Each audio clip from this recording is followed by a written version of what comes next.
we have beautiful people in this country. Mexican people, any Mexican people? You're my favorite. You are, you really are, because you have the Mexican food, right? I love the Mexican food. It's my favorite food, but it's got to be good Mexican food. The best Mexican restaurant's always in a bad neighborhood. You know what I mean? It's always next to a check cashing place. You know? You walk in, they got weird paintings on the wall, like pictures of the Pope, Jesus, Enrique Iglesias playing pool, right? Got that weird gift shop, got like a Virgin Mary pinata, chiclets, and a VCR for no reason. But it's the best Mexican, right? Because somebody's abuela just handcuffed to the stove, just flipping tortillas.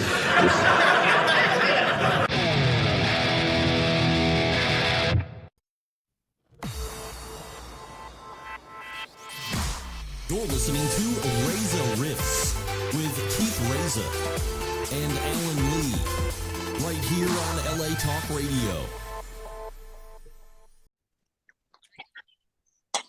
Hey, buddy. Hey, Dustin, how are you? Good. So you went into spam. We had to get you out of spam. Oh, is that because like we never emailed each other before or something? Who knows? Who knows? One second. I'll be ready. How was the TJ one? It was good, man. TJ's always great. We spent the first 20 minutes just talking about Greg from last night. Hilarious. You love that guy. Oh my God. Did you think he wasn't that fun or no? I didn't even know what you were talking about. I'll give you 1 second. Hold on 1 second. Yeah. Okay.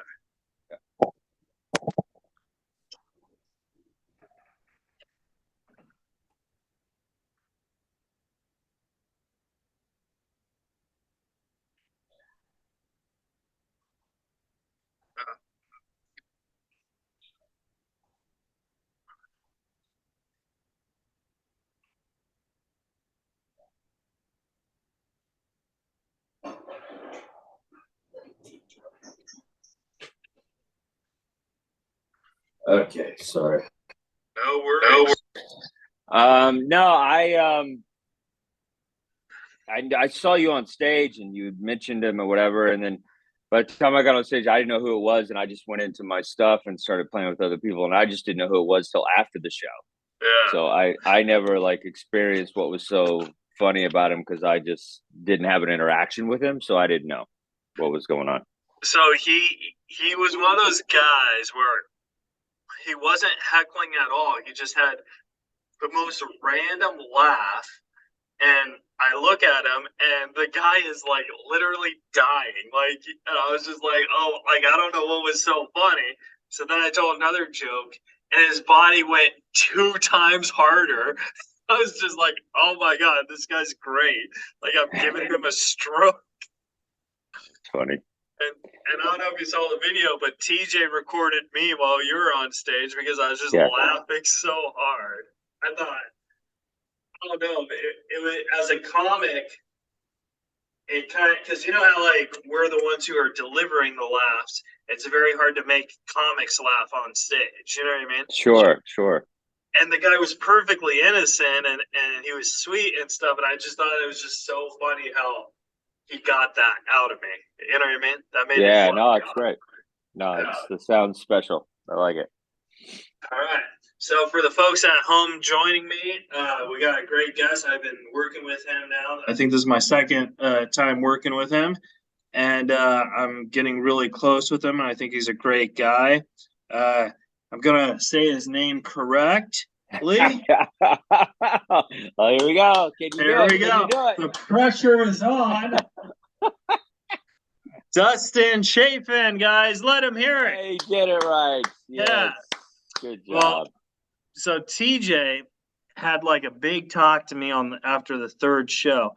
And he's like, I don't know if you're just not getting it or not. And I could have sworn on the second show I did say it right. And I thought he was mind manipulating me, And he's like, but you guys start saying it right if you're going to continue to host and stuff. And I was like, no, you're absolutely right. And then he's trying to explain it. And I was like, wait a second. I tour with Jay Moore. So if you're saying if I just take the J out and I say chaff, it will work out like that.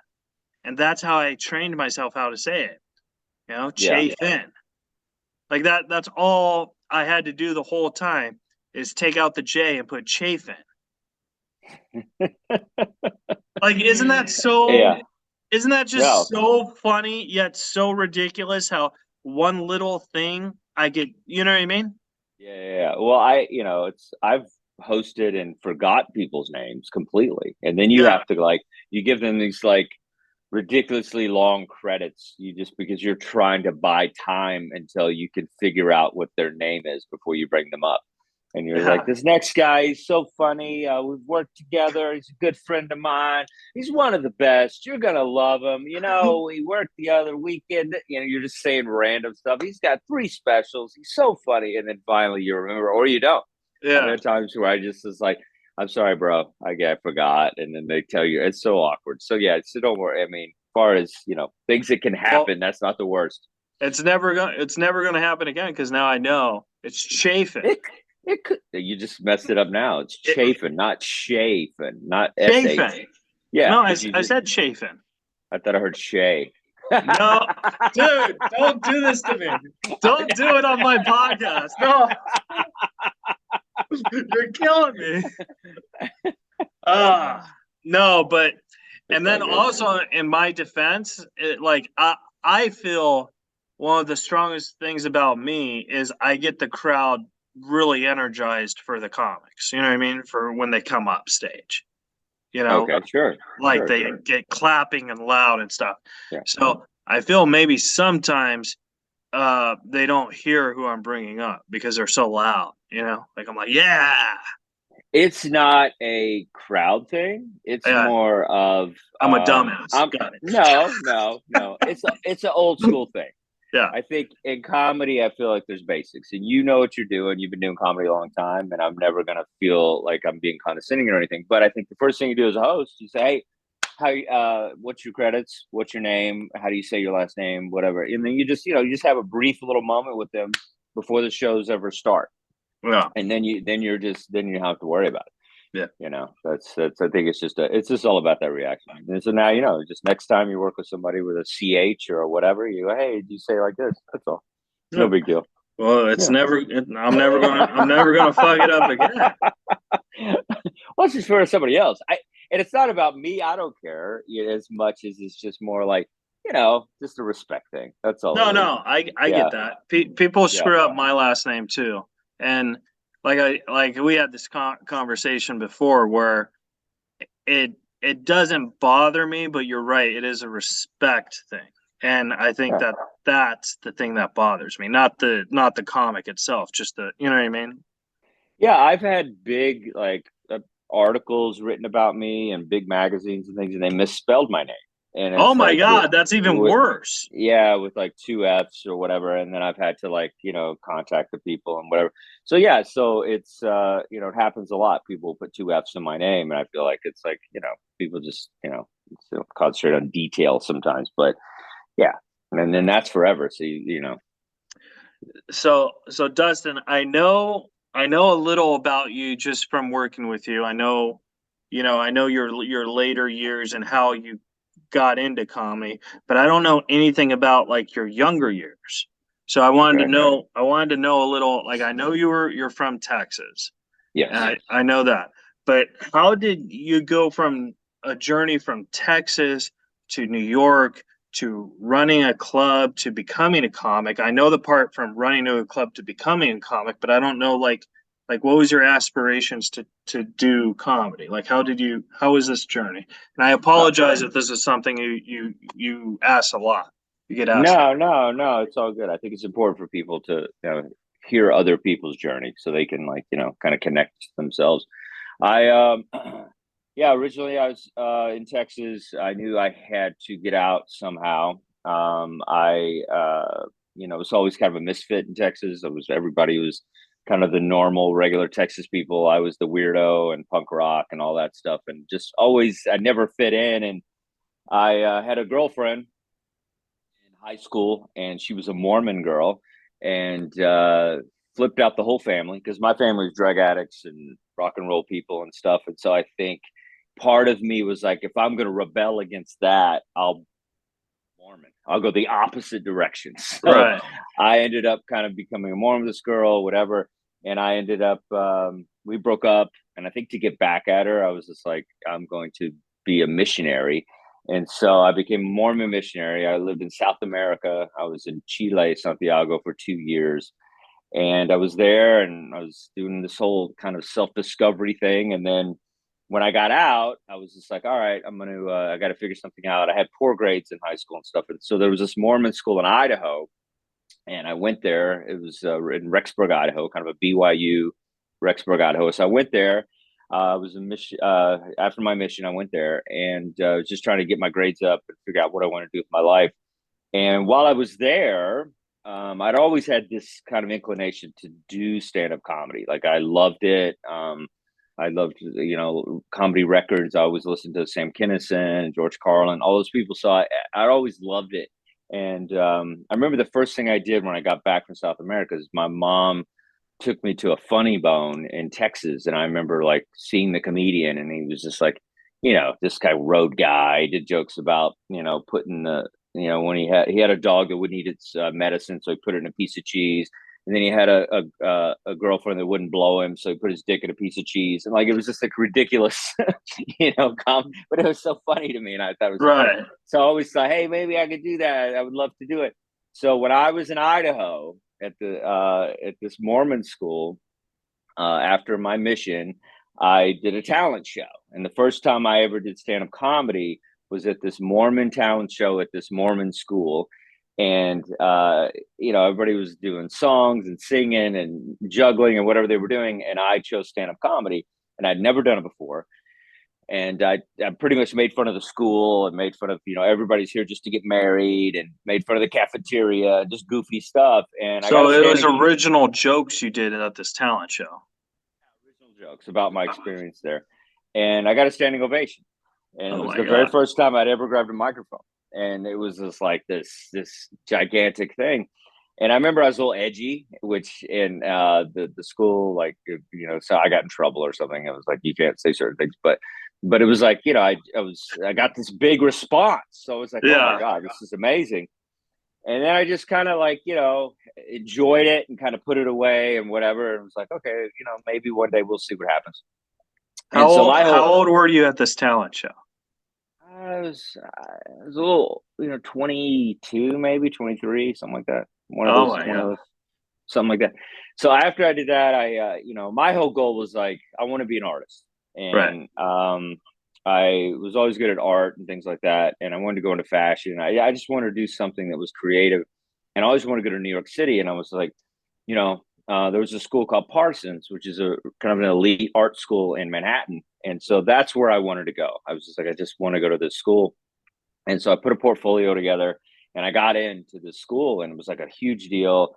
And I got out there. And so, I was at the school of my dreams. I wasn't sure what I wanted to do. I worked in fashion a little bit. I worked at Calvin Klein as an intern. I was doing all these things. And so I was like, I don't know what I'm going to do, but this is great. I was enjoying the ride.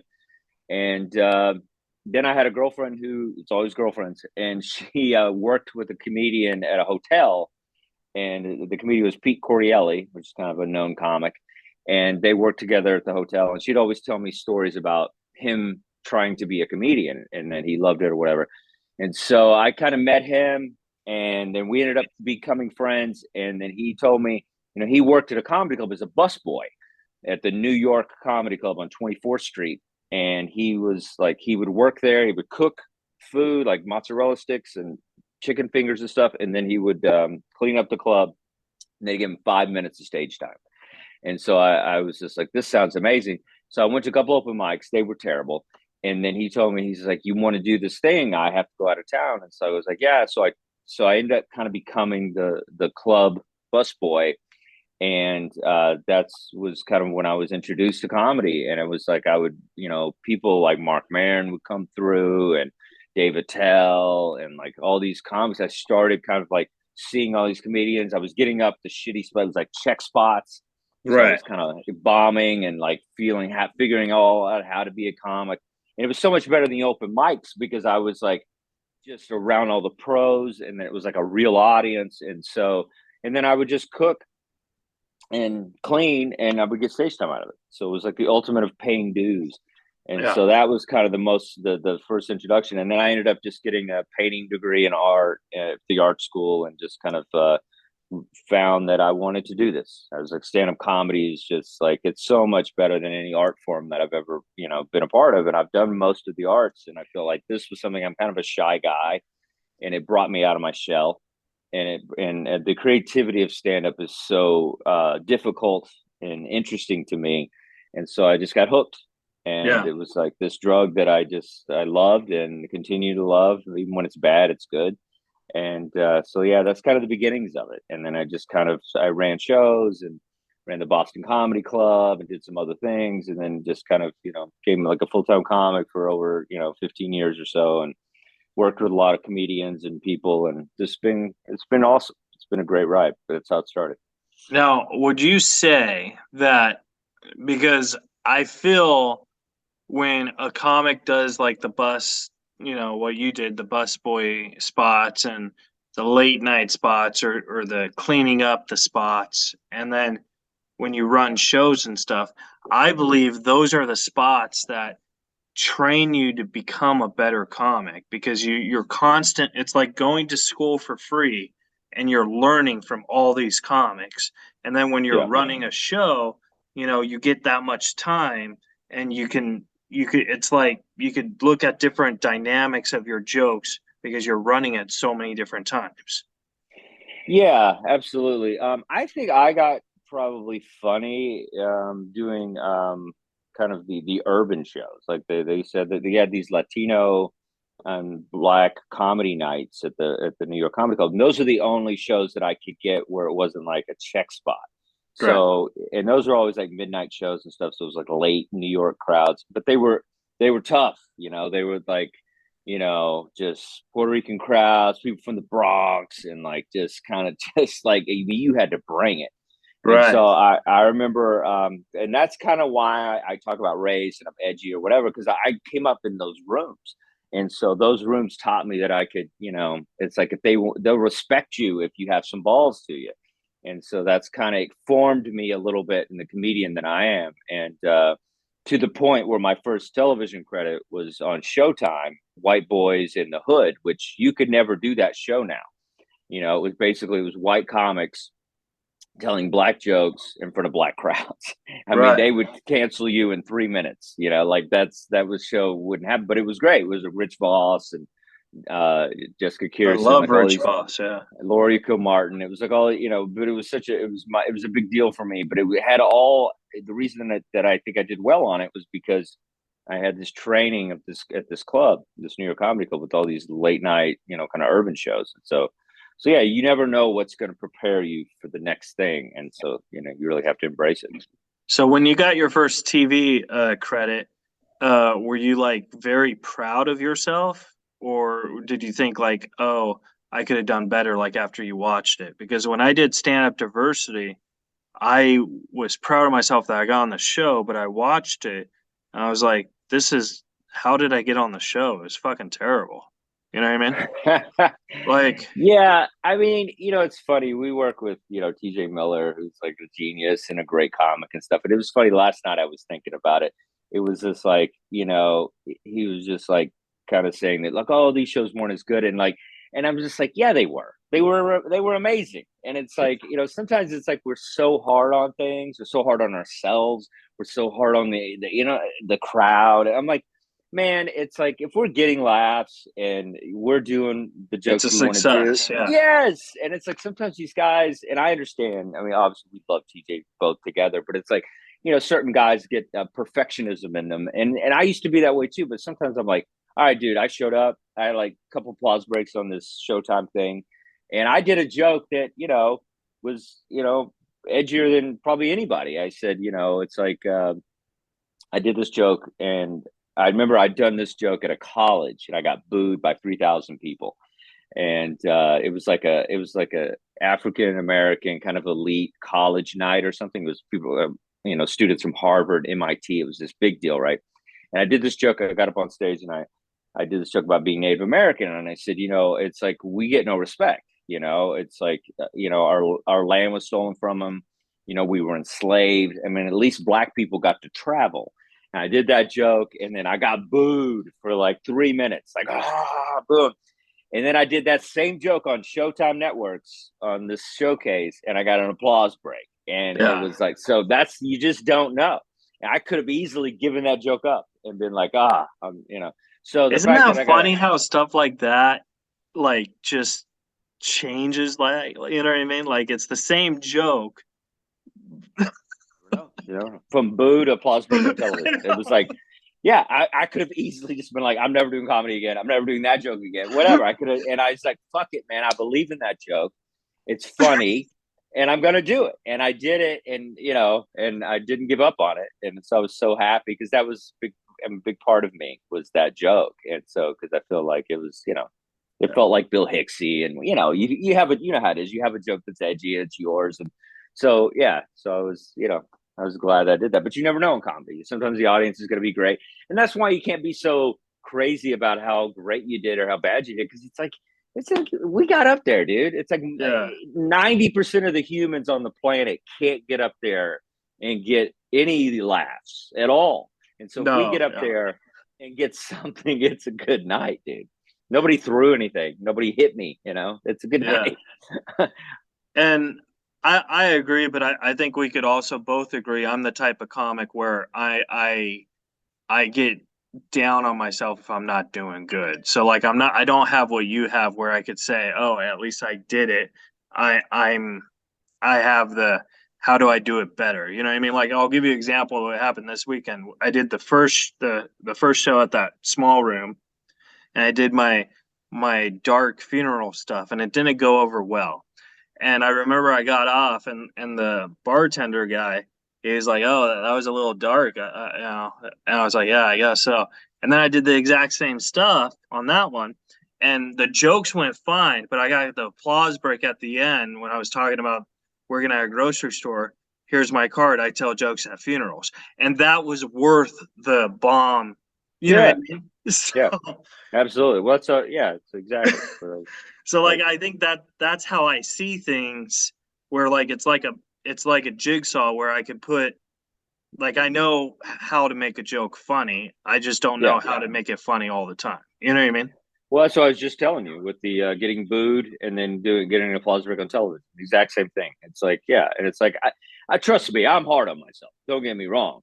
But at the end of the day, how much do you want to be hard on yourself? I mean, but to me, it's like athletes. It's like you lose a game, and then you can concentrate on the game you lost, or you can concentrate on the next game you have. And my try thing and is get like, the win. Yeah. yeah. And so that's what you just did with that funeral joke. It didn't go as well as you wanted it, and then you did it on the other show, and it did well. So it's like that's all comedy is. It's like when I have a bad set or a set I don't like, I can't wait to get to the next stage because it's like I want to. All right, and I figured out. And a lot of times it's like this weekend, it's like, I feel like I'm in control a lot of the time when I have a set that doesn't go as well as I want, and it has a lot to do with choices.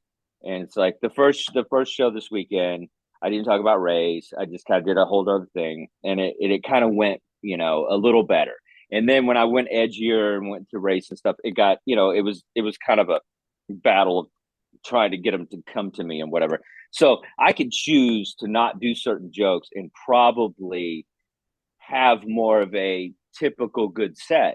But I sometimes enjoy the kind of the battle, if you will, of trying to convert them and to getting that stick out of their butt and loosening them up and getting them to realize it is a comedy show.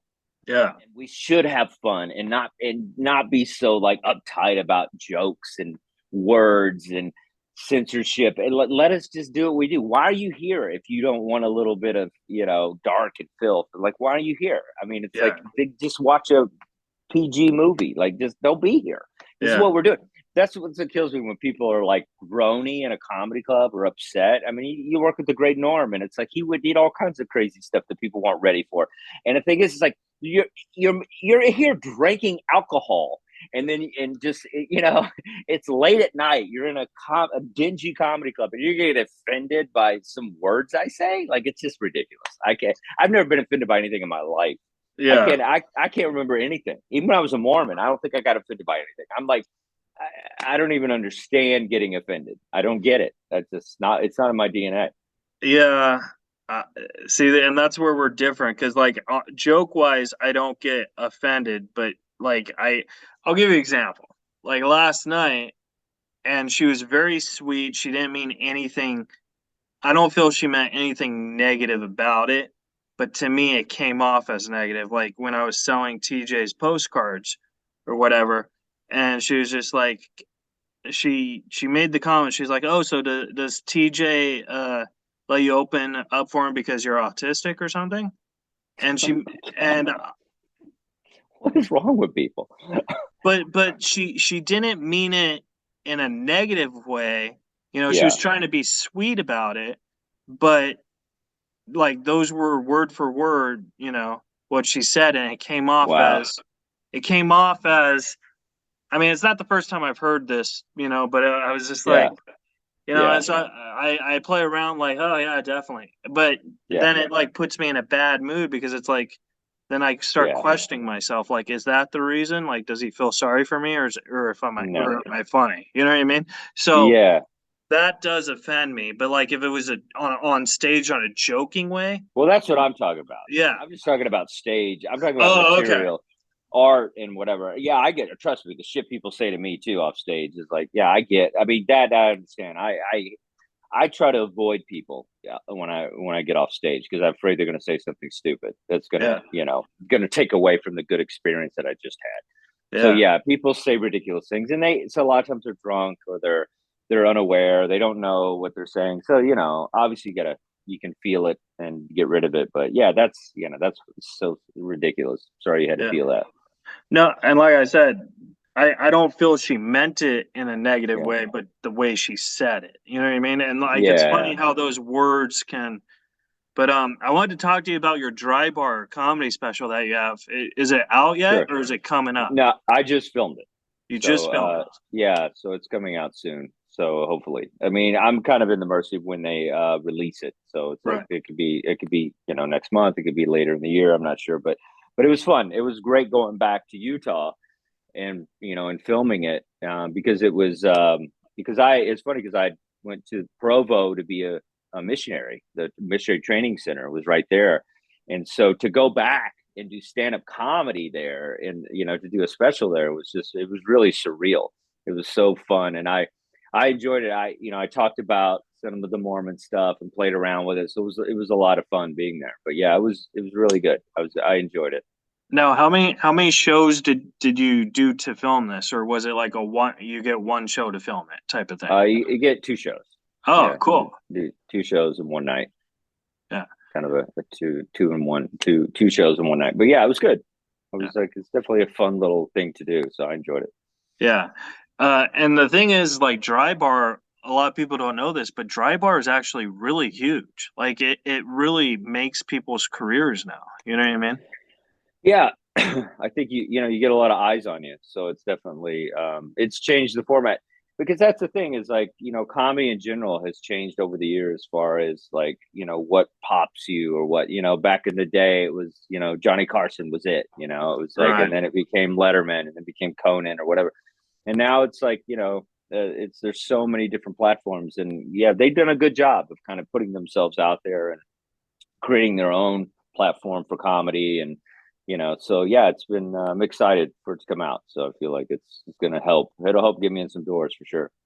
Did you ever watch Carson while you were starting out, or was Not he? really. I mean it's a Yeah, little later in life I'm not that old but I as a kid a little kid sure yeah. and I've gone back and I watch everybody back like I'm a big comedy nerd. Like I love the old school Jack Benny. I'll watch all these black and white things, and I go down a comedy wormhole. Like I love all the old guys and stuff. So yeah, I've watched a lot of that stuff.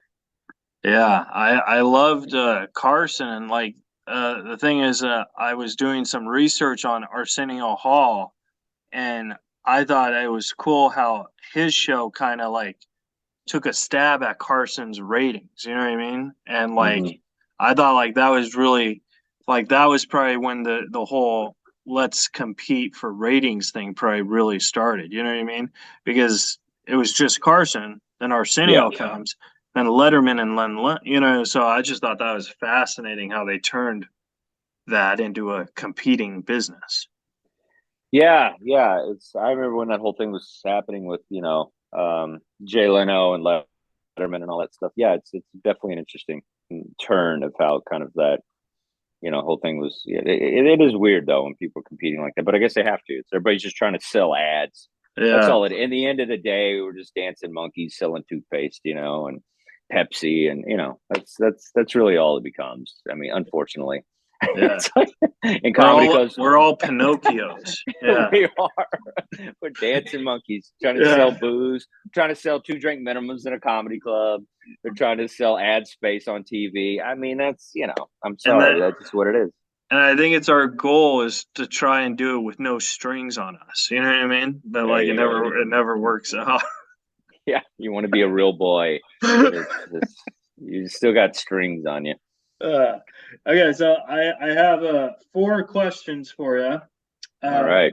I wanted to know, how many hats do you have, and do you buy a new hat in every city you go in, like for a souvenir? Well, it's funny. I had over 85 cowboy hats, and when I was moving from New York to California, and so I dropped them off at a Salvation Army, and I had all these like cowboy shirts and different things. And yeah, I enjoy just clothes, and that's the great thing about stand-up comedy. You can wear what you want.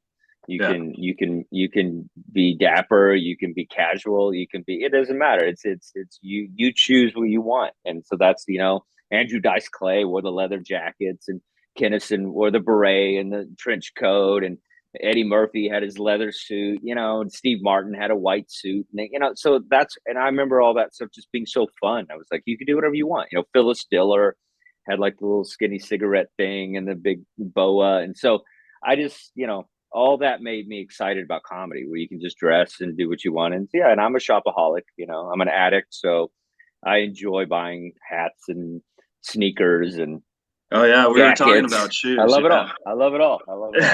I love shopping. That's I was gonna be a fashion guy, so it's like fashion is my thing. I love it. Yeah, I remember we were talking about shoes, and I don't remember if it was you or TJ that said this, but one of you guys said that Vans is the most uncomfortable shoe. Yeah, like they're that's what I was saying. Oh yeah. But they have the coolest designs. Yeah, no, they're great shoes. But they're not. But I agree with you. They're not very comfortable. They're made for skateboards, made to be flat, so you can ride a board. They have a purpose. That's true. So this question I wanted to ask you: what part of your set do you find is easier to write? The opening, the middle, or the closing? Easier to write. I don't know. I feel like the opening is the most crucial part of the set sometimes, and it doesn't have to be written material. Right. It could just be a riff off of the MC. It could be a riff off of what's happening in the room or the state or places that you're in. But I feel it's crucial to have something kind of connecting up top that'll work. But I don't know. I think. I don't know. I think it's all difficult if you look at it, but I don't really see one as easier or not as hard as the other. But I feel like that first 3 minutes I feel is crucial. Yeah, I agree, because like I feel like it's easy to write jokes and put them in like the categories, but I also feel like the opening joke is sometimes not necessarily you're writing it, but the audience is writing it with you. You know what I mean? Yeah. Especially if you're playing around and stuff. Yeah. So second question. Do you miss New York, and would you ever consider moving back there? I do not miss New York. All right. I was in New York over 20 something years. I loved it. I loved every second of it. I feel like it made me a comic. I got funny there. I got my comedy legs. And I enjoyed it all, but I feel like I did New York.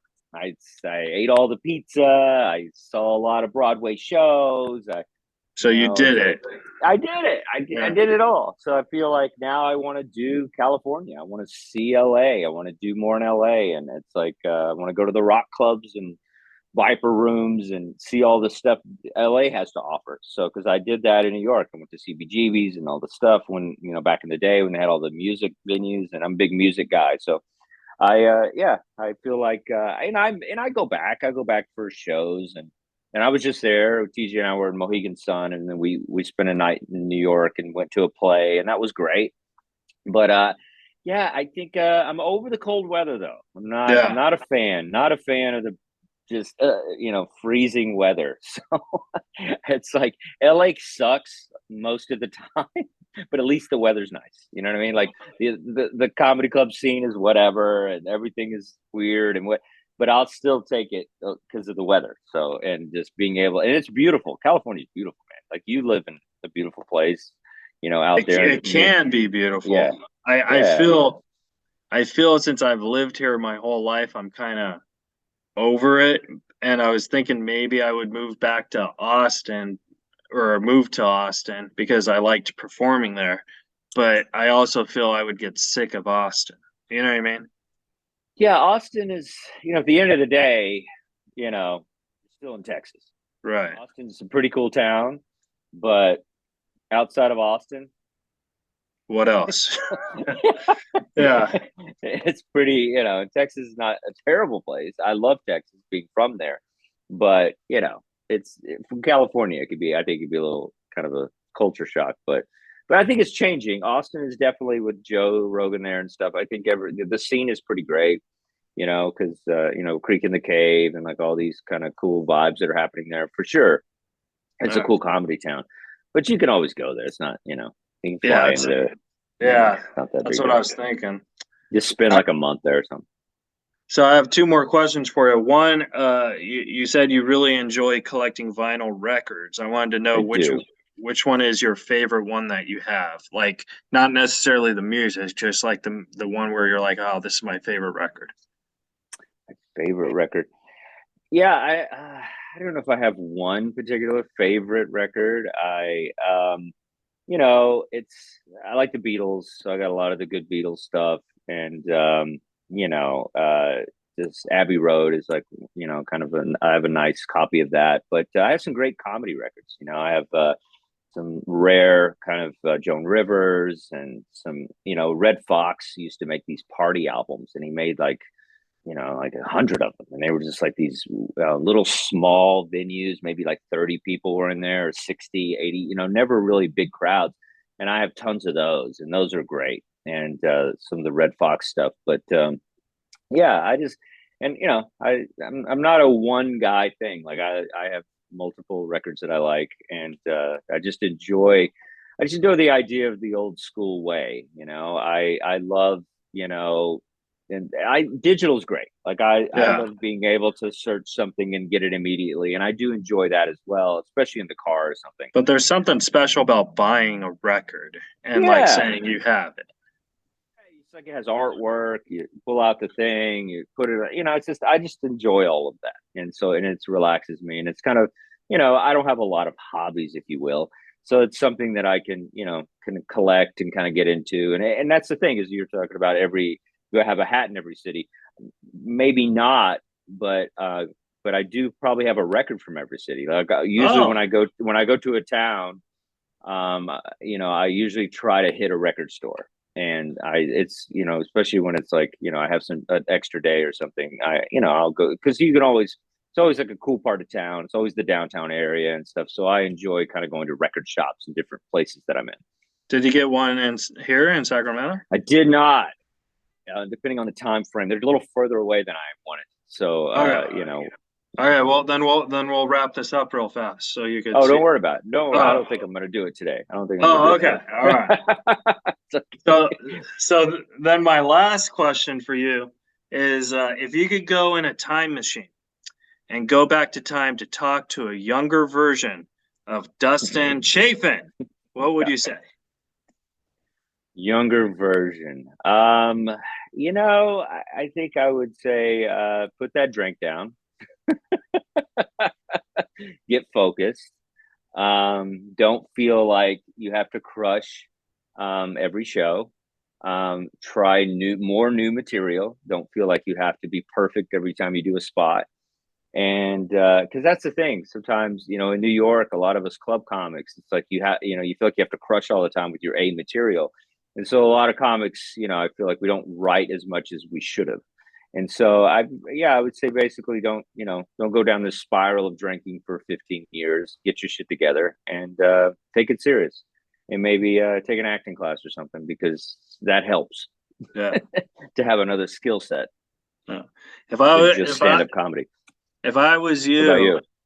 Oh no! If I was you, and I could go, like, if I was Dustin Chafin and I could go talk to a younger version of myself, I would be like, listen, Dustin, there's this kid named Keith Reza. He's gonna do some shows with you.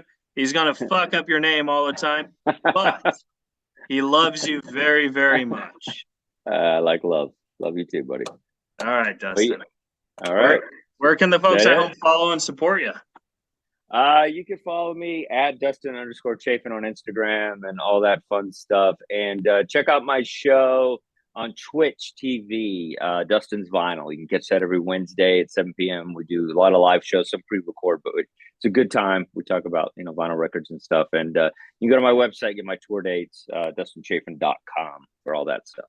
Very cool. All right, Dustin. Well, I'll see you tonight, buddy. I had fun. All right, buddy. Thanks, man. All right, guys. Subscribe, rate, review to the show, and follow Dustin, and we'll see you guys next week. You're listening to Reza Rifts with Keith Reza and Alan Lee, right here on LA Talk Radio.